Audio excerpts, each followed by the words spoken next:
Science के question हमने जो है अपने 680 तक क्वेश्चन कर लिए थे, हम 680 से फिर से स्टार्ट करेंगे। कुछ जीव जंतु पेड़ पौधे एवं जंतुओं को भोजन के रूप में ग्रहण करते हैं, उन्हें कहते हैं, उन्हें क्या कहते हैं? उन्हें कहते हैं सर्वाहारी। जो भोजन के रूप में पेड़ पौधों को ग्रहण करेंगे, चाहे वो मानव हो या फिर वो पशु हो, उन्हें सभी को क्या कहा जाएगा? सर्वाहारी कहा जाएगा। वे जंतु जो भोजन के लिए पौधों पर प्रत्यक्ष निर्भर रहते हैं शाकाहारी कहलाते हैं। उदाहरण के लिए बकरी, गाय, हिरण आदि। मांसाहारी वे सजीव जो दूसरे जंतुओं का भक्षण कर भोजन प्राप्त करते हैं, मांसाहारी कहलाते हैं। मांसाहारी जंतु उदाहरण के लिए आपका शेर है, चीता है। कुछ पादप कीटधारी कीटाहारी जिससे जैसे आपके घट पादप है, यूट्रेकोलैट्रिया है, ड्रोसेरा है, ये सभी जो है आपके मांसाहारी है। मतलब कुछ पौधे भी ऐसे होते हैं जो कीड़े मकोड़ों को खाते हैं। अगला आता है आपका सर्वाहारी। तो वे जंतु जो पौधे एवं प्राणी दोनों का भोजन को रूप में ग्रहण करते हैं, वे क्या कहलाते हैं? वे सर्वाहारी कहलाते हैं। जैसे कि आपका चूहा है, तो ये आपके चूहा नॉनवेज भी खाता है, वेज भी खाता है। सुअर है, मनुष्य है, ये सब सर्वाहारी है। अगला फ्रेंड्स देखेंगे हम क्वेश्चन। तो माइकोराइजिया जो सहजीविता दर्शाते हैं वह क्या है? वह कवक पादप है। कवक उच्च पादप है। जो माइकोराइजिया है जो आपकी सहजीविता दर्शाते हैं, ये कौन है? ये आपके हैं कवक उच्च पादप। आपको अनिल भैया को फोन लगाना था नहीं? उसे तो रोज ही जाना। इकाइनोडर्मेटा संघ का जीव है। इकाइनोडर्मेटा संघ का जीव कौन सा है? आपका सी कुकुम्बर आपका जो है इकाइनोडर्मेटा संघ का जीव है। सी कुकुम्बर का वैज्ञानिक नाम क्या है? होलोथुरिया। होलोथुरिया जो है आपके सी कुकुम्बर का वैज्ञानिक नाम है। यह इकाइनोडर्मेटा संघ का जंतु है। और सी एनेमोन आपका है नाइडेरिया संघ का। और सी हॉर्स है आपके कॉर्डेटा संघ का। अगला देखेंगे फ्रेंड्स हम कि प्रयोगशाला की खरपतवार है आपकी है एस्परजिलियस की। प्रयोगशाला की जो खरपतवार होती है ये आपकी होती है एस्परजिलियस। फ्रेंड्स इस क्लास में आपको बातें कम और काम ज्यादा देखते हुए मिलेगा, और ये सारे क्वेश्चन बहुत ही इंपॉर्टेंट हैं। आप अच्छे से तैयार कर लीजिएगा, आपके एग्जाम में साइंस के क्वेश्चन ऐसे ही आते हैं। एस्परजिलियस का प्रयोग जो है, एस्परजिलियस को प्रयोगशाला में खरपतवार भी कहते हैं, क्योंकि यहाँ कवक संवर्धन माध्यम को ही संक्रमित कर देती है। एस्परजिलियस एस्परजिलोसिस नामक रोग उत्पन्न करता है, ठीक है, और जिसमें जो है श्वसन में कठिनाई आती है तथा फेफड़ों में संक्रमण होता है इस रोग में। निम्नलिखित में से कौन सा एक वास्तविक मछली है? तो कैटफिश जो है आपकी एक वास्तविक मछली है, जबकि जो आपकी कटल फिश है, सिल्वर फिश है, ये आपकी वास्तविक मछली नहीं है। कैटफिश एक वास्तविक मछली है। कटल फिश मोलस्का संघ का प्राणी है। और सिल्वर फिश जो है ये आपकी पंख रहित कीट है, जो कि संघ ऑर्थोपोडा के अंतर्गत आता है, ठीक है। अगला देखेंगे हम, निम्नलिखित में से कौन सा जीव पादप रहित उभयचर होता है? तो इक्थियोफिश जो है ये आपका पादप रहित उभयचर होता है। अगला क्वेश्चन है, निम्नलिखित में से कौन सा सांप जहरीला नहीं है? तो अजगर आपका जहरीला नहीं होता है, जबकि करैत, नाग और कुर्सा आपके जहरीले हैं। सांप या सर्प, सांप जो है ये रेप्टाइल वर्ग में आते हैं, और धामिन, अजगर और दुमुही सांप जहरीले नहीं होते हैं। करैत, नाग, वाइपर, कुर्सा सभी सांप जहरीले होते हैं। पक्षियों और सरीसृप वर्ग के जंतुओं में मुख्य उत्सर्जी पदार्थ है। पक्षियों और सरीसृप वर्ग के जंतुओं में यूरिया जो है आपका मुख्य उत्सर्जी पदार्थ होता है। पक्षी और सरीसृप वर्ग के जंतुओं में यूरिया जो होता है आपका मुख्य उत्सर्जी पदार्थ होता है।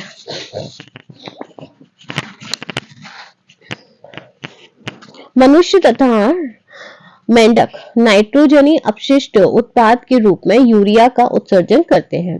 मनुष्य और मेंढक दोनों ही है नाइट्रोजनी अपशिष्ट के रूप में किसका?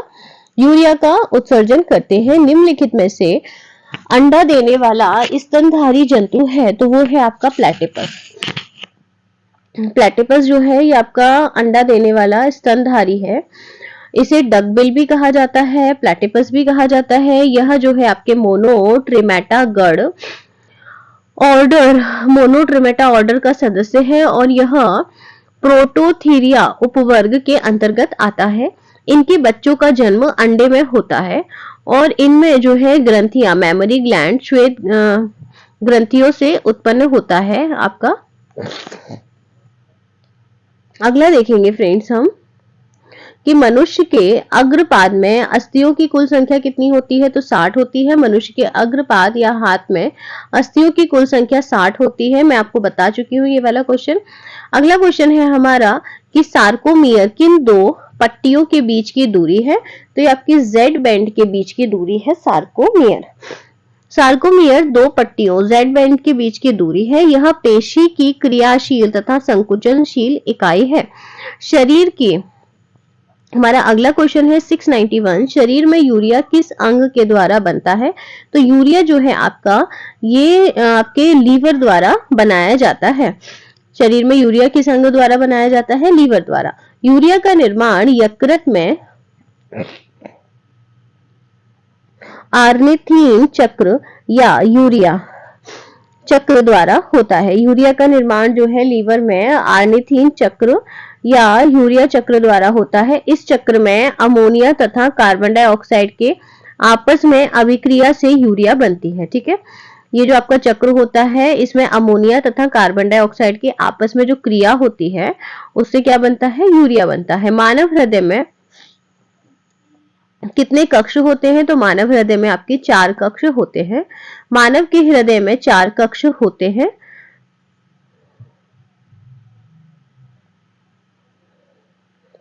Oh shit.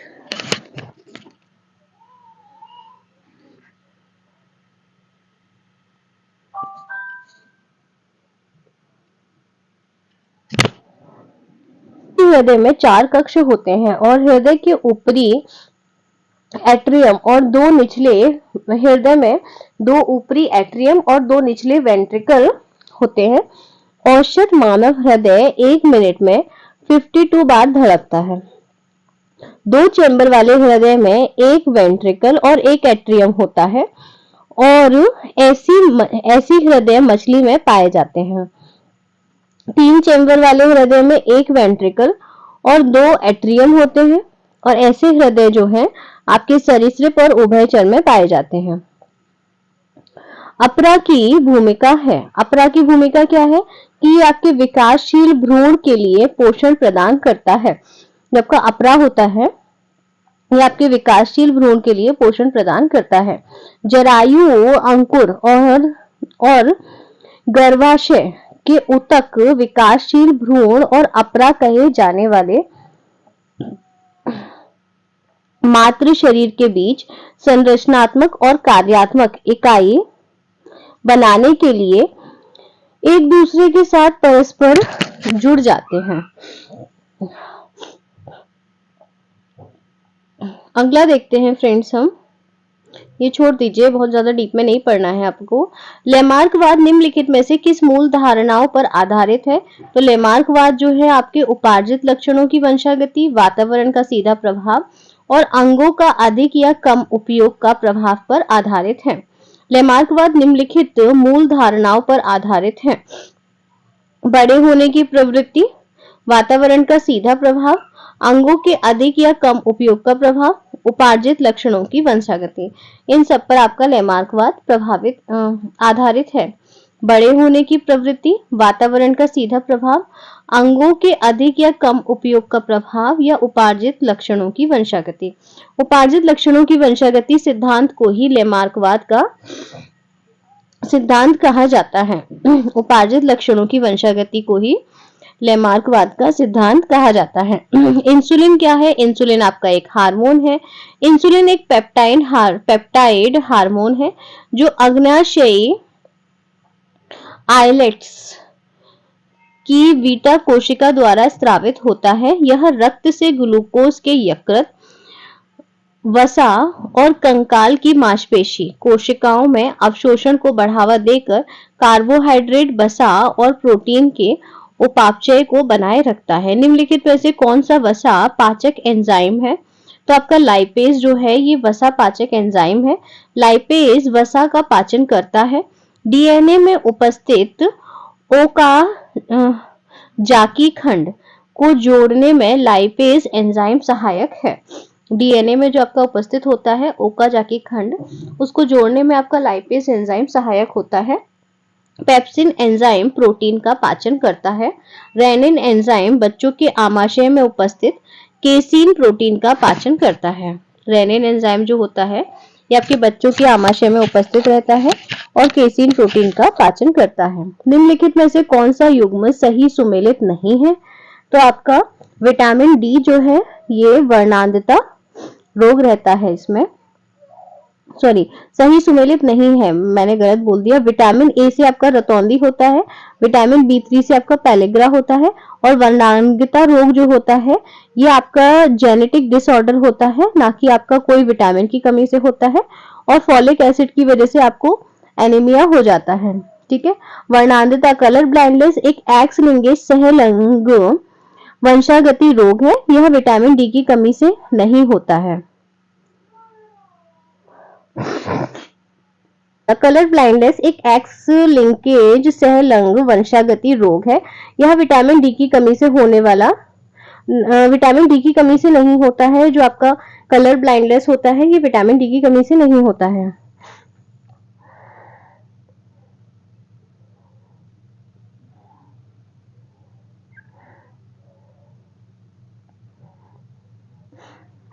रिकेट सूखा रोग तथा ऑस्टियोमलेशिया है। विटामिन डी, विटामिन ए की कमी से रतौंधी रोग होता है। विटामिन बी3 की को नियासिन कहते हैं, इसकी कमी से पेलेग्रा अर्थात चर्मग्रहा रोग होता है।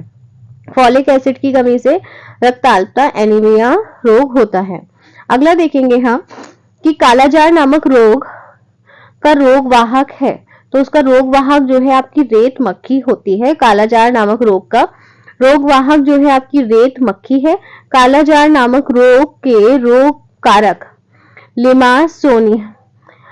लिस्मानिया डोनोवानी है। इस रोग से ग्रसित रोग में आरबीसी की संख्या में कमी और शरीर पर काले धब्बे बनने लगते हैं तथा एनीमिया के लक्षण दिखाई देते हैं। डिक्टियोसोम होते हैं। डिक्टियोसोम जो होते हैं ये आपके पादप व निम्न कशेरुकों के गोल्जी उपकरण होते हैं। डिक्टियोसोम ये हमने कर लिया था क्या? रक्त वाहिनियों में रक्त का थक्का नहीं जमता है। क्यों नहीं जमता है? क्योंकि हमारी बॉडी में हेपारिन उपस्थित रहता है।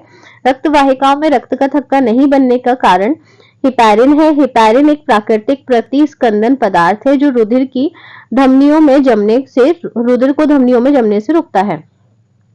कार्य करने की क्षमता कहलाती है ऊर्जा कहलाती है आपके कार्य करने की क्षमता। ऊर्जा कार्य करने की क्षमता को ऊर्जा कहते हैं। ऊर्जा का एसआई मात्रक जूल होता है और इसका सीजीएस मात्रक अर्ग होता है। मिलजुल कर कार्य करते हैं तो आपको इससे याद हो जाएगा कि कार्य के एसआई ऊर्जा का एसआई मात्रक जो है आपका जूल होता है, क्योंकि कार्य करने की क्षमता ही आपकी ऊर्जा होती है। और एक कैलोरी बराबर होता है 4.2 जूल। एक के जूल बराबर होता है 1/4.2 कैलोरी। इसकी यूनिट होती है मीटर, ये छोड़ दीजिए। और यह एक आपकी जो है अदिश राशि होती है। क्या?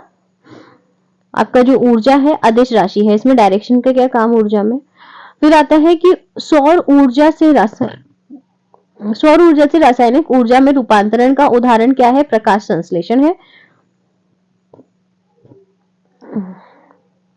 पृथ्वी पर ऊर्जा का सबसे बड़ा अंतिम स्रोत सूर्य है, जो सौर ऊर्जा के रूप में हमें ऊर्जा प्रदान करता है। प्रकाश संश्लेषण में सौर ऊर्जा का रासायनिक ऊर्जा में रूपांतरण होता है। सोलर पैनल और ऊर्जा को विद्युत ऊर्जा में बदलते हैं। सोलर पैनल जो होते हैं ये सौर ऊर्जा को किसमें बदलते हैं? विद्युत ऊर्जा में बदलते हैं। नाभिकीय संयंत्र द्वारा नाभिकीय ऊर्जा को विद्युत ऊर्जा में परिवर्तित कर दिया जाता है। विद्युत मोटर द्वारा विद्युत ऊर्जा को यांत्रिक ऊर्जा में परिवर्तित किया जाता है। वस्तु के प्रारंभिक बिंदु से अंतिम बिंदु के मध्य की वास्तविक दूरी क्या कहलाती है? वो आपकी दूरी कहलाती है। वास्तविक लंबाई आपकी दूरी कहलाती है। किसी वस्तु के प्रारंभिक बिंदु से अंतिम बिंदु के मध्य की वास्तविक लंबाई दूरी कहलाती है। दूरी का एसआई मात्रक क्या होता है? मीटर होता है। दूरी का एसआई मात्रक क्या होता है? मीटर होता है। मीटर एक क्या है? अदिश राशि है। किसी वस्तु के प्रारंभिक बिंदु से अंतिम बिंदु के मध्य की सीधी लंबाई आपकी क्या कहलाती है? विस्थापन, डिस्प्लेसमेंट कहलाती है। मतलब डिस्प्लेसमेंट जो होता है आपका विस्थापन होता है, ये किन्हीं भी दो बिंदुओं के मध्य में न्यूनतम दूरी होती है। किसी वस्तु के विस्थापन की दर को क्या कहा जाता है? वेग कहा जाता है। वेग आपका जो होता है, ये विस्थापन की दर, एक निश्चित समय में कितना विस्थापन हुआ है उसे वेग कहा जाता है। किसी वस्तु के वेग में परिवर्तन की दर को त्वरण कहा जाता है। वेग में परिवर्तन की दर को क्या कहते हैं? त्वरण कहते हैं, एक्सीलरेशन कहते हैं। इसका मात्रक मीटर प्रति सेकंड स्क्वायर होता है। इसका आपका त्वरण का मात्रक क्या होता है? मीटर प्रति सेकंड स्क्वायर होता है, तथा यह एक क्या है? सदिश राशि है। बंदूक से निकलने के पश्चात कंधे के पीछे की ओर जाना गति के किस नियम की पुष्टि करता है? ये आपके क्रिया प्रतिक्रिया के नियम की पुष्टि करता है। जो बंदूक से गोली निकलने के पश्चात जो कंधा हमारा पीछे की तरफ जाता है, तो वो न्यूटन के थर्ड लॉ पर बेस्ड होता है। क्रिया प्रतिक्रिया के नियम अनुसार क्रिया के विपरीत दिशा में प्रतिक्रिया होती है, और क्रिया तथा प्रतिक्रिया दोनों अलग अलग वस्तु पर होते हैं। उदाहरण के लिए नाविक पानी को पीछे ढकेलता है तथा पानी नाव को आगे ढकेलता है। अगला देखेंगे हम कि रॉकेट से निकलने वाले गैसें पृथ्वी पर बल लगाती हैं तथा पृथ्वी रॉकेट पर बल लगाती है। ठीक है, पृथ्वी रॉकेट पर बल लगाती है और रॉकेट से जो गैसें निकलती हैं वो पृथ्वी पर बल लगाती हैं, जिससे क्या होता है कि रॉकेट आगे बढ़ता है। चलते समय पेशीय बल आगे की तरफ तथा घर्षण बल पीछे की तरफ लगता है। जब हम चलते हैं तब ये हमारा फ्रिक्शन होता है ना, जो हम स्लीपर वगैरह में आपने देखा होगा अलग अलग लाइंस बनी होती हैं, वो फ्रिक्शन को बढ़ावा देने के लिए ही होती हैं। अगर आपकी चप्पल चिकनी हो जाती है तो आप उसे स्लिप मारने लगते हो, चल नहीं पाते हो आराम से। बंदूक से गोली निकलने के पश्चात कंधे का पीछे जाने की तरफ पलायन वेग का मान बताना है, तो ये आपका होता है 11.2 किलोमीटर पर सेकंड है आपका पलायन वेग। वह न्यूनतम वेग जिससे फेंका गया कोई पिंड पृथ्वी के गुरुत्वाकर्षण क्षेत्र से बाहर चला जाए तथा पुनः लौटकर पृथ्वी पर ना आए, पलायन वेग कहलाता है। एस्केप वेलोसिटी का फॉर्मूला होता है √2gr। g होता है आपका गुरुत्वीय त्वरण, r होता है आपका त्रिज्या। पलायन वेग का मान है 11.2 किलोमीटर पर सेकंड। 32 डिग्री सेंटीग्रेड का केल्विन में मान होगा 308.15 केल्विन। ठीक है, 32 डिग्री सेंटीग्रेड का केल्विन में मान कितना होगा? 308.15 केल्विन होगा।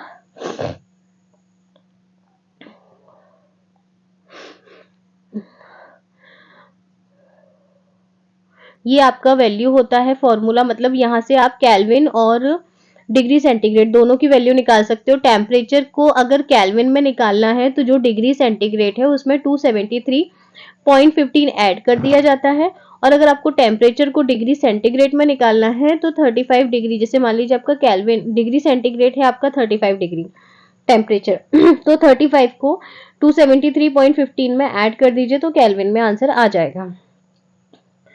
ध्वनि के किस लक्षण के कारण कोई ध्वनि मोटी या पतली होती है? तो ये आपके तार तत्व के कारण होता है। तार तत्व ध्वनि का वह गुण है जो ध्वनि को मोटा या पतला होने के बारे में बताता है। ऐसी ध्वनि जिसकी आवृत्ति या फ्रीक्वेंसी अधिक हो वह ध्वनि पतली, अधिक तीक्ष्ण व उच्च तार तत्व वाली होती है।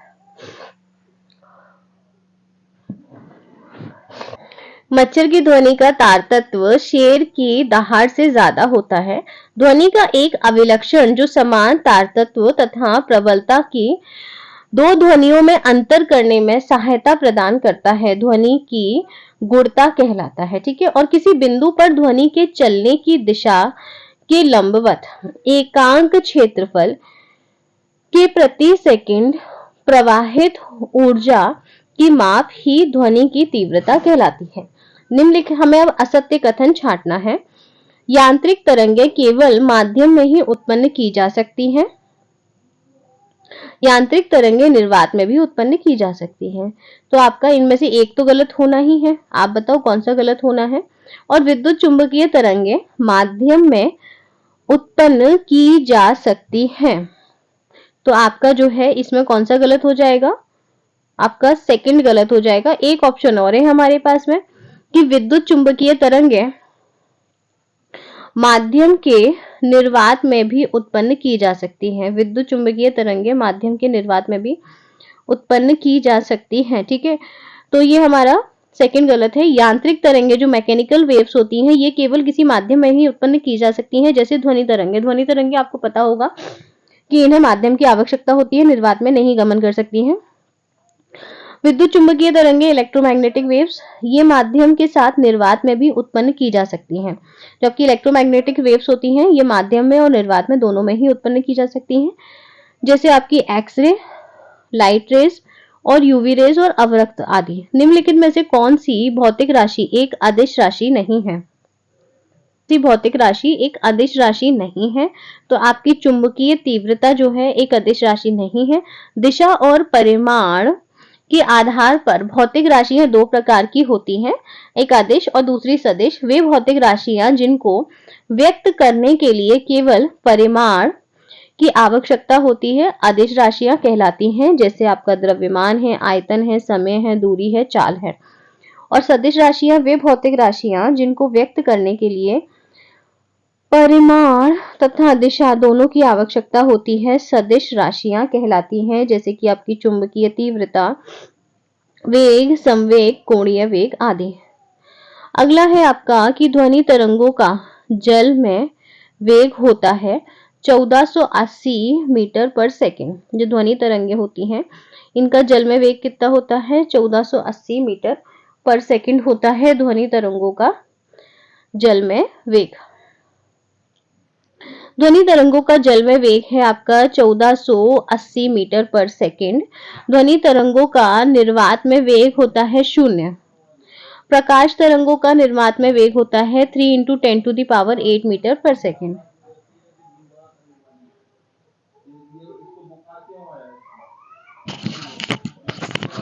ध्वनि तरंगों का जल में वेग कितना होता है फ्रेंड्स, 1480 मीटर पर सेकंड होता है।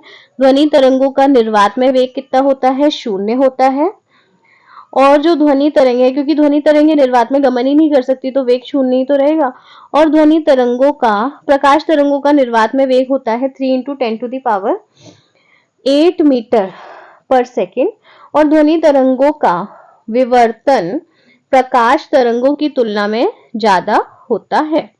दूरी मापने की सबसे बड़ी इकाई निम्नलिखित में से कौन सी है, तो वो है आपकी पारसेक। दूरी मापने की सबसे बड़ी इकाई है, दूरी मापने की सबसे बड़ी इकाई पारसेक है।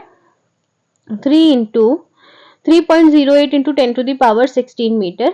एक प्रकाश वर्ष बराबर होता है 9.46 × 10⁻15 मीटर। एक प्रकाश वर्ष कितना होता है, 9.46 × 10⁻15 मीटर। एक खगोलीय इकाई बराबर होता है 1.496 × 10⁻11 मीटर। एक खगोलीय इकाई आपके सूर्य और पृथ्वी के बीच की दूरी होती है। आप ये अच्छे से याद रखना कि एक खगोलीय इकाई, एक एस्ट्रोनॉमिकल यूनिट जो होती है ये आपके सूर्य और पृथ्वी के बीच की औसत दूरी है, जो लगभग 160 मिलियन किलोमीटर है। और एक प्रकाश वर्ष एक प्रकाश वर्ष कितना होता है, 9.46 × 10⁻15 मीटर होता है। और एक पारसेक कितना होता है, तो वो 3.08 × 10⁻16 मीटर होता है। और 1 किलोमीटर कितना होता है, 10⁻3 मीटर होता है। स्फेरोमीटर क्या है, स्फेरोमीटर किसी सतह की वक्रता मापने की इकाई का यंत्र, मापने का यंत्र है। स्फेरोमीटर क्या है, स्फेरोमीटर जो है किसी सतह की वक्रता या उसका टेढ़ापन मापने का यंत्र होता है आपका स्फेरोमीटर। वर्षा की मात्रा मापने का यंत्र होता है रेन गेज। महीन तारों का व्यास मापने का यंत्र होता है स्क्रू गेज। और ऊंचाई को मापने का काम आने वाला यंत्र है आपका अल्टीमीटर। और किसी सतह की वक्रता मापने का यंत्र होता है स्फेरोमीटर। वस्तु का व्यास एवं गहराई मापने का यंत्र है आपका वर्नियर कैलिपर्स। बेलनाकार वस्तुओं का व्यास एवं गहराई मापने का यंत्र क्या है? Vernier callipers. वर्नियर कैलिपर्स बेलनाकार वस्तुओं का व्यास एवं गहराई मापने का उपकरण होता है। वर्नियर कैलिपर्स क्या होता है? जो आपका बेलनाकार, जो आपका सिलेंड्रिकल वस्तुएं हैं, उनका रेडियस और उनकी गहराई मापने का उपकरण है वर्नियर कैलिपर्स। ओडोमीटर होता है वाहन द्वारा तय की गई दूरी को मापता है ओडोमीटर। ओडोमीटर जो होता है ये वाहन द्वारा तय की गई दूरी को मापता है, मतलब जो आपका पहिया घूमता है ना गाड़ियों का, तो उसको गिनता है ये।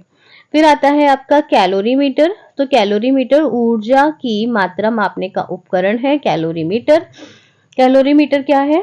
आपकी ऊर्जा की मात्रा माप, क्योंकि हम कैलोरी को ऊर्जा को कैलोरी में ही तो मेजर करते हैं। फिर आता है आपका गैल्वेनोमीटर। तो गैल्वेनोमीटर जो है ये आपके विद्युत धारा की प्रबलता ज्ञात करने का उपकरण है गैल्वेनोमीटर। गैल्वेनोमीटर क्या करता है? विद्युत धारा की प्रबलता ज्ञात करता है। अब अगला है हमारा क्वेश्चन, 1 किलोवाट आवर ऊर्जा का जूल में रूपांतरित मान निम्नलिखित में से कौन सा है? तो वो है आपका 3.6 into 10 to the power 16। 1 kilowatt hour ऊर्जा का जूल में रूपांतरित मान कौन सा है? 3.6 इंटू 10 टू द पावर 6 होता है। किलोवाट आवर तथा जूल दोनों ही ऊर्जा के मात्रक है।